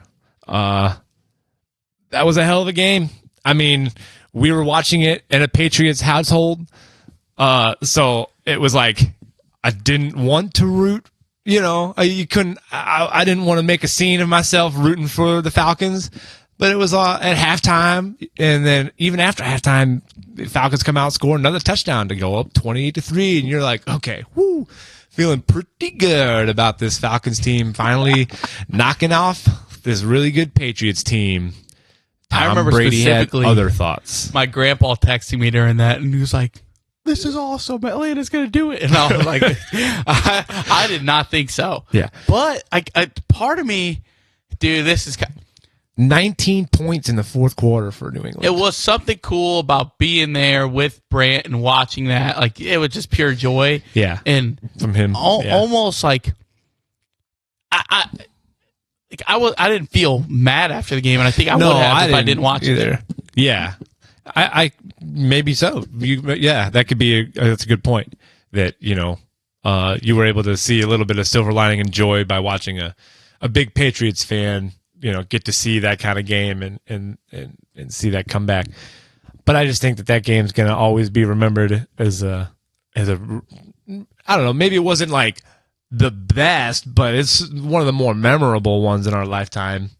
There was a lot of ugly football being played for them to come back by that big of a margin. But I think that's a pretty memorable game. So that's my third pick. So I have a few in my head right now, and I only have 2 picks left. Yeesh. So I'm deciding what I want to save for honorable mentions and what I want to pick. But I am going to pick this, and it might be less popular. It's just one of the most early memories of me watching a game that did not have any St. Louis players in it. Okay. And that was the 2001 Game 7 of the World Series. It was the New York Yankees versus the Arizona Diamondbacks. Yankees were going for a 4-peat, and Mariano Rivera had not blown a save all playoffs. He comes in, and I just vividly remember Luis Gonzalez walking them off with a base hit, jumping up in the air. Are you familiar with this at all? Sort of. I knew Arizona won. Into my brain. Yeah. The Diamondbacks. I didn't watch it live. It was such a good ass game, dude. Back and forth, back and forth. And I think it might have been more etched in our brains like one of these St. Louis picks. But for me, it was like one of the earliest memories I had of a non-St. Louis team. 2001 Game 7. And that's the thing. It's Game 7. What is cooler than walking off a World Series like that? Yeah, I think that I agree. Like a walk off in the World and it's Series. just etched It's in my one of brain. the Luis most. Gonzalez jumping up with his arms in the air, those purple white stripes, Diamondback jerseys. Yeah. Was that was a Game 7? You said, yeah. I'm pretty sure. I know it was a walk off to win the World Series. Well, yeah, walk offs in any fashion is always an exciting moment. But if you get a walk off in a World Series to win the World Series, I mean that's just one of the most epic Game things. 7, and it with Luis Gonzalez blooping a little out flare over a drawn-in Derek Jeter, scoring J. Bell from third base for a 3-2 victory. Wow. Yeah, that's great. You love to see a walk off in the. And again, going against Mariano Rivera, he infamously, like he was so clutch in the playoffs. The Yankees were going for a 4-peat. The Diamondbacks had this Randy Johnson, Kurt Schilling duo that was probably the nastiest starting pitching duo in history. I'm pretty sure that was Game 7 of the World Series, but it just like that game was epic. And I guess for my last pick, I'm going to pick Game 6 of the 2013 NBA Finals. NBA Finals. Oh, I've been had. Go ahead. Hey, yeah, that's why it's a great one. That was what I was thinking about in my mind. Yeah, great pick. Infamously, just so San Antonio Spurs, Miami Heat, and the Spurs were up so big that the home crowd of Miami had started leaving the game. Yes. The NBA Finals. You have LeBron James, Dwayne Wade, Chris Bosh on your team. They said we got better shit to do in Miami. We're out of this game. They gave up. Yeah. Now, a shot goes up from LeBron. Chris Bosh, offensive rebound, pass to the corner. Ray Allen, bada boom, Bang. bang, bang. Boom, boom, And Costco boys. Take it, yeah, bang, boom. That gets 5 booms. Boom, gets 5 booms. Boom, boom, boom. It was with 5 seconds left on the clock. I can't believe that was on your radar. What, that game? Yeah. Yeah. Hey, brother, it was a memorable ass game. That makes me feel good, though, because like you're not an NBA guy for Yeah, that nope, game to be not on. at all. So I feel like that was a good pick. It's a great pick. That's 100% great But pick. the infamous scene of all those people, all the fans that tried to Get back in left the game. Yeah, trying yeah, to yeah. get back in. Oh, I was here. I was part of this. Fucking idiots. I hope those people go to bed every night and think about that. It's like somebody that like left the show that Ozzy bit the head off a bat. They like left early. Like they went for the opening band. They're like, I don't know about this Ozzy guy. Yeah. And then years later, everybody said, oh, that was a show that he bit the head off the bat. He said, fuck. And they just tell people, yeah, I was there. Yeah, you have to. So that's the same thing that these. Stub. That's the same thing that these Miami fans do. They had the ticket stub, but they didn't see the shot. They weren't really Yeah, there. and they can't. They have to live with themselves. Yeah, they get to live with that sadness. How can you do that? Yeah, if you're at a championship game of any caliber, you just stay to the end. Especially just elimination. Stay to the end. If Yeah. it's not an elimination, but even then, Even if it is, just stay to the end. Once the other team wins for sure, then you can leave. You know, whatever. You don't want to watch the confetti fall, fine. But there's not going to be any just wait. confetti on a road game. Yeah. Well, not necessarily. Will there be if they're- confetti for San Antonio in Miami? If they're doing like a trophy presentation, yeah, they'd probably bring out the little confetti cannons and do pop. I have to see. Maybe it's just something I've never thought about. Yeah. Imagine being sitting in your home stadium with confetti's falling on you. I think that they did it for the World Series when Boston won here. You know, they brought the trophy out, and maybe they did. I'm sure they had confetti. You need help for this last pick?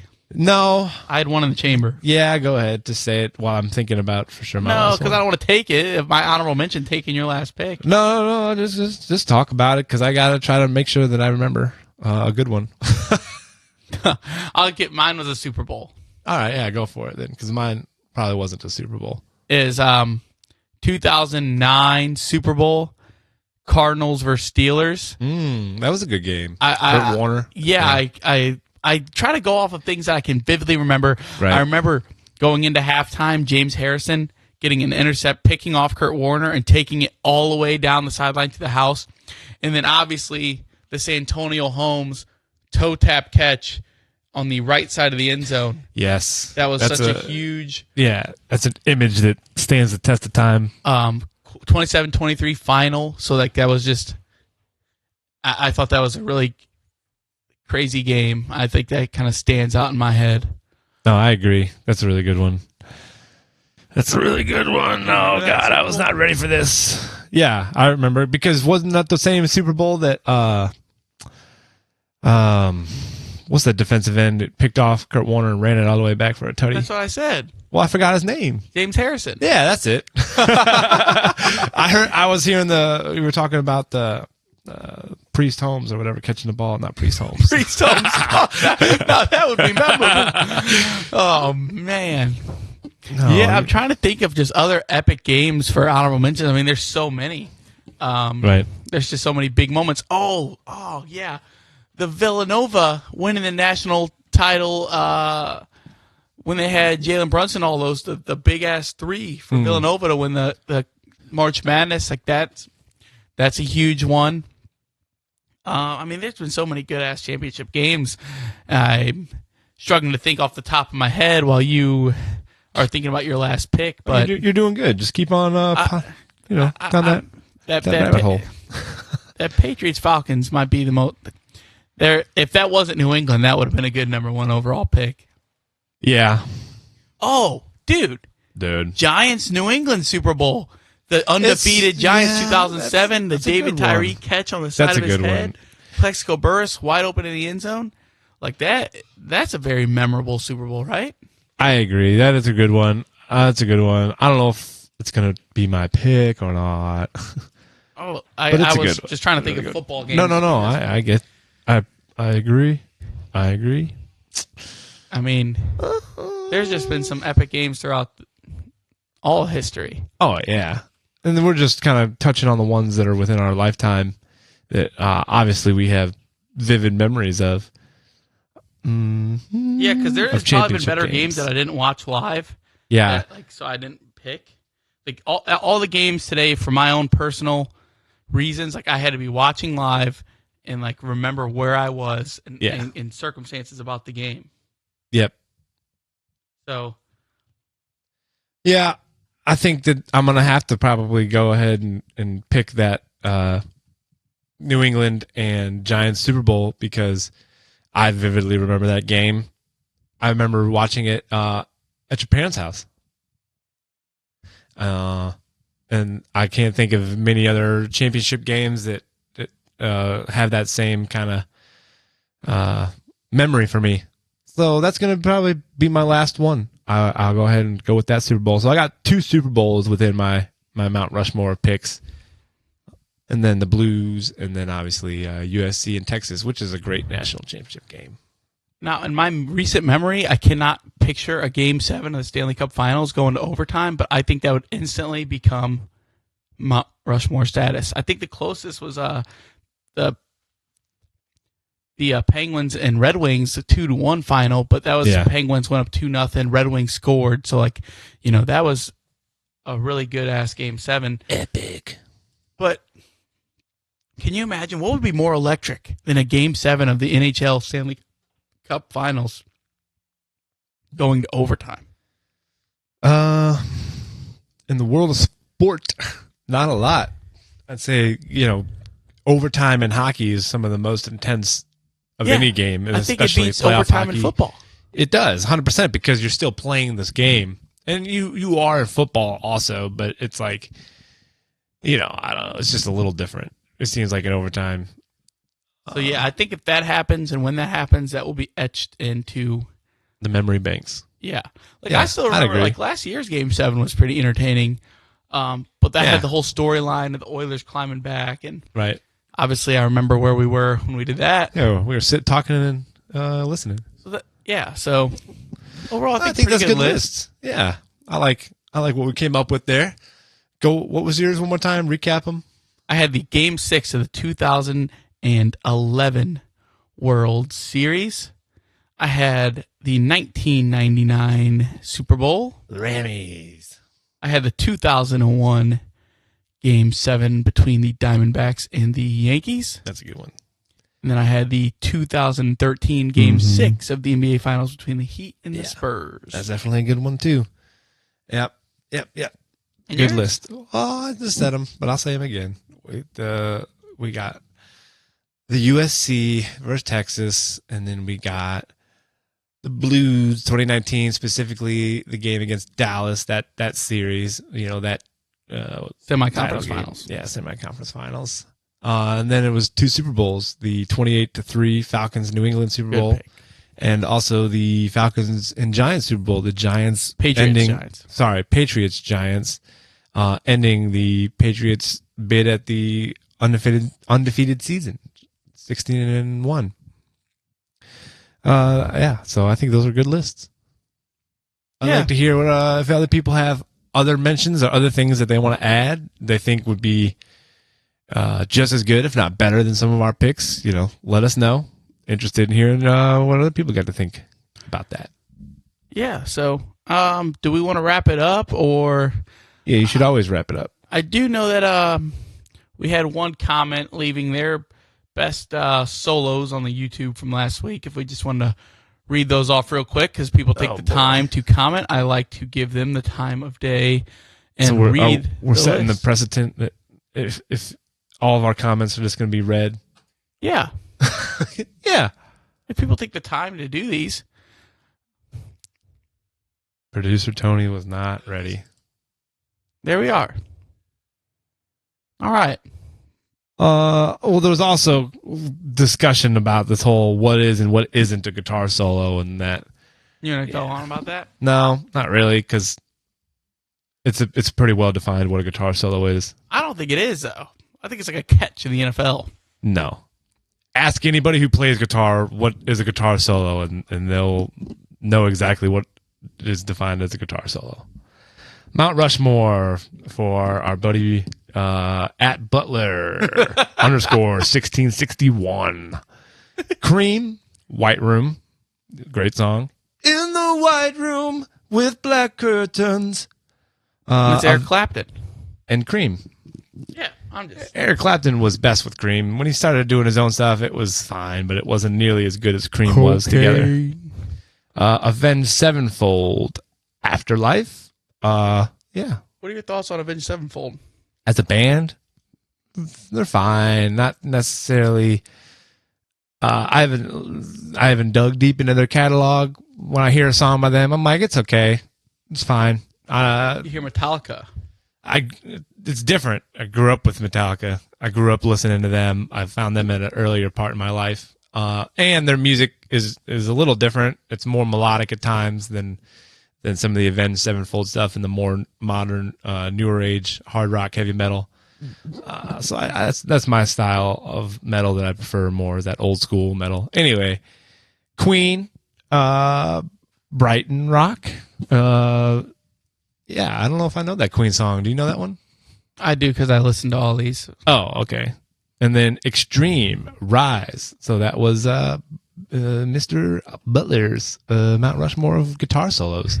I don't have the clips. I'm sorry. I can't play the clips from his songs. No, that's fine. So that's going to be on all of our independent listeners. Like I said, if anybody takes the time to comment or listen, and we ask to comment, so why would we not take the time then to read some comments? I can appreciate his list, because a lot of these songs aren't songs that you'd see on your average guitar solo list. When there's lists that people put together for their favorite guitar solos, you're not seeing a lot of these songs. So kudos to him for being true for his favorites, and not just going off of what everybody else thinks is their favorites. Well, I'm glad we got a little Brian May in there too, because we hadn't mentioned him. We did. The Killer Queen solo is the one that always sticks out in my mind from Brian May. He made his own guitar, right? He would work on his amp and kind of got his own unique sounds. He's a smart dude. Yeah. A lot of guys from the 60s and 70s were known for working on their equipment and kind of, developing their own sound, because, that was what you did. Most of the times, if you bought an amp and a guitar from the store, it would just sound like everybody else's amp and guitar. So guys got good at working on their own shit. Yeah, last little thing I would want to read. Yeah, tidbit that I found interesting when I was looking at his stuff. Somebody had commented on that Brighton Rock YouTube play where he's playing a solo and said, when Brian would record his delays in the studio, he would have multiple amps set up and have the signal sent to them at specific times when he played. He did what delays pedal do today, but manually. Yeah. And I thought that was pretty interesting. that was that was half the fun of making a record in that day and age is experimenting with different ways to get unique, cool sounds. And so, yeah, I'm not surprised at all that was what they went with to try to get the cool, unique sounds on that song. So, yeah, that's a good little tidbit. And that's gonna wrap it up. We got list done. We had pretty loose discussions today and talked about some cleaning facts and stats. Cleaning facts. And Bob discovered the Costco guys. He will be will be on a rabbit hole tonight. I guess so. Going to be booming all day long. And then we will think about our Mount Rushmores of what did we say? We said something to do. It was with sports. Sports. What was it? We'll listen back. We'll listen remember back. what I'm we're sure doing. somebody will remind us. Man,